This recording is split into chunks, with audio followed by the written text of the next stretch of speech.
Hello friends, welcome to केसु psychology classes.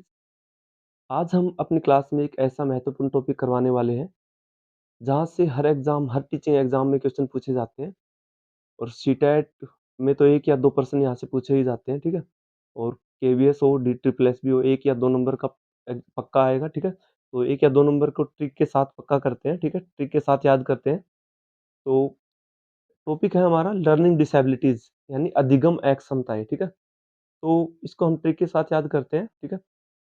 अधिगम अक्षमताएँ होती हैं, मतलब जहाँ पे बच्चे को कुछ मतलब ज्ञान को अर्जित करने में जहाँ पे प्रॉब्लम्स आती हैं, ठीक है? तो पहली लर्निंग डिसेबिलिटी है डिस्लेक्सिया, ठीक है? डिस्लेक्सिया यह एक पठन संबंधी विकार है, बच्चा पढ़ने में दिक्कत आती है बच्चे को। बच्चा ई और कै यानी और सा और वाज, न्यूक्लियर और अनक्लियर ऐसे वर्ड्स जब भी आते हैं उसके सामने तो वो पढ़ने में दिक उसको गलत पढ़ता है, उसमें फ़र्क नहीं पड़ पाता, ठीक है? बच्चा चीज़ को गलत पढ़कर गलत लिख भी सकता है, ठीक है? तो डिस्लेक्सिया सिंपल सा पूछ लेता है कई बार निम्नलिखित में से कौन-सा पठन संबंधी विकार है? तो नाम दे पाएँगे 3-4 विकारों के, तो उसमें डिस्लेक्सिया को हम चूज़ करेंगे, ठीक है? तो अगला जो विकार है, अगली डिसेबिलिटी जो है, वो है डिस्ग्राफिया, ठीक है? डिस्ग्राफिया डिस्ग्राफिया एक लिखने संबंधी विकार है। बच्चा अच्छे से लिखाई नहीं कर पाता, उसकी लिखाई बहुत गंदी होती है। इवन कई बार तो उसको हम समझ भी नहीं पाते बच्चे ने क्या लिखा है, ठीक है? तो जो बच्चे कई बार बच्चे के हाथ में, हथेली में या उँगलियों में कोई दिक्कत हो सकती है, जिसकी वजह से बच्चा सही से लिख नहीं पाता, ठीक है?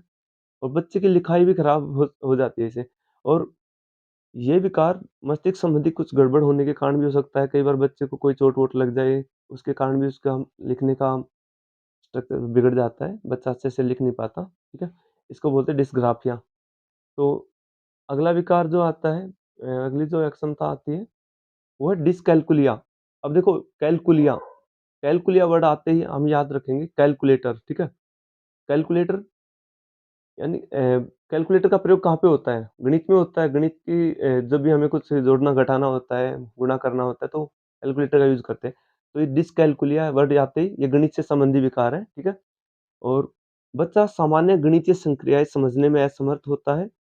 गणितीय संक्रियाएँ का मतलब होता है जोड़-घटा करना, संख्याओं को इकाई-दहाई समझना, संख्याओं का छोटा-बड़ा आरोही-अवरोही क्रम मतलब जितनी भी सिंपल सी जो गणितीय संक्रियाएँ होती हैं, उनको समझने में असमर्थ हो जाता है बच्चा।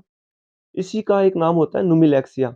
कई बार एग्ज़ामिनर यहाँ पे डिसकैल्कुलिया नाम ना देके न्यूमिलैक्सिया नाम भी दे सकता है, ठीक है? तो इसका ध्यान रखेंगे।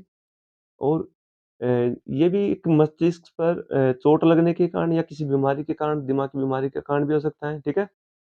तो अगला जो विकार आता है वो आता है डिस्थीमिया, ठीक है? आप देखो डिस्थीमिया याद रखेंगे डिस्थीमिया ये जो विकार होता है ये दिमाग पर स्ट्रेस बढ़ जाती है बच्चे के कई बार, तो उसके कारण ये विकार आ जाता है।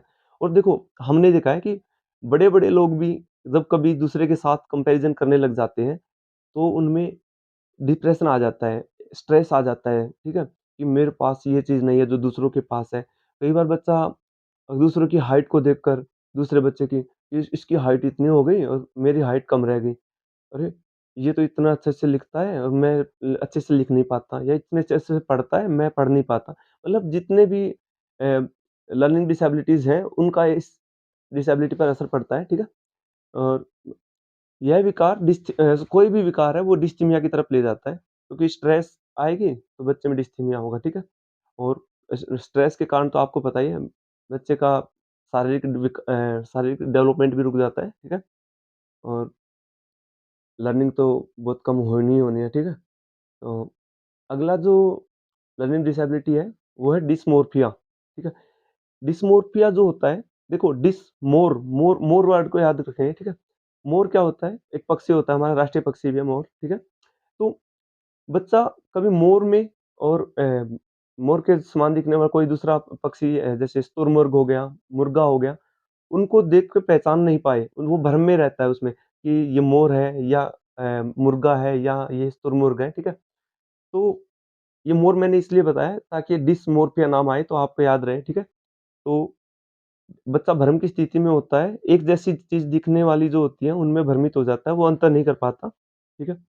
यह भी मस्तिष्क संबंधी विकार के कारण या किसी चोट लगने के कारण हो सकता है, दिमाग पे कोई चोट लग जाए, सिर पे कोई चोट लग जाए, ठीक है? तो डिस्मोर्फिया का नाम आते ही जब भी मतलब भ्रम का आएगा जब भी एग्ज़ाम में पर्सन में दिखे कि भ्रम, ठीक है? तो वहीं पे हम असमंजस की स्थिति वाला हो तो उसमें लगाएँगे डिस्मोर्फिया, ठीक है? तो हम आते हैं अगले लर्निंग डिसेबिलिटी पे, ठीक है? डिस्फेजिया। डिस्फेजिया इसका एक नाम और भी है अफेजिया। कई बार एग्ज़ामिनर इनका नाम बदल-बदल कर क्वेश्चन डाल देता है, कई बार डिस्फेजिया या अफेजिया, ठीक है? जो डिस्फेजिया होता है, इसमें बच्चे का जो कम्युनिकेशन स्किल्स होती है, वो डेवलप नहीं हो पाती। बच्चा अपने आप को एक्सप्रेस नहीं कर पाता, दूसरों के सामने अपनी बात कहने में झिझकता है या वो अपनी बात को कह ही नहीं पाता, ठीक है?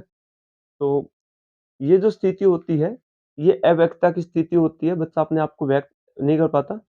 इवन इसमें बच्चे का पढ़ना-बोलना प्रभावित होता है। देखो, अब बच्चे जो पढ़ा जाता है, वो भी तो बोलकर ही पढ़ा जाता है, तो पढ़ना तो प्रभावित होगा ही होगा, ठीक है? यह भी कि दिमाग पे कहीं चोट-वोट लगने के कारण या दिमाग की आंतरिक संरचना में कोई विकृतियों के कारण हो सकता है, ठीक है? यहाँ पे बच्चा अपने कम्युनिकेशन स्किल्स डेवलप नहीं कर पाता, तो कम्युनिकेशन स्किल्स ही दूसरी स्किल्स की जन्मदाता होती हैं, तो उसकी दूसरी स्किल्स भी काफ़ी प्रभावित होती हैं। तो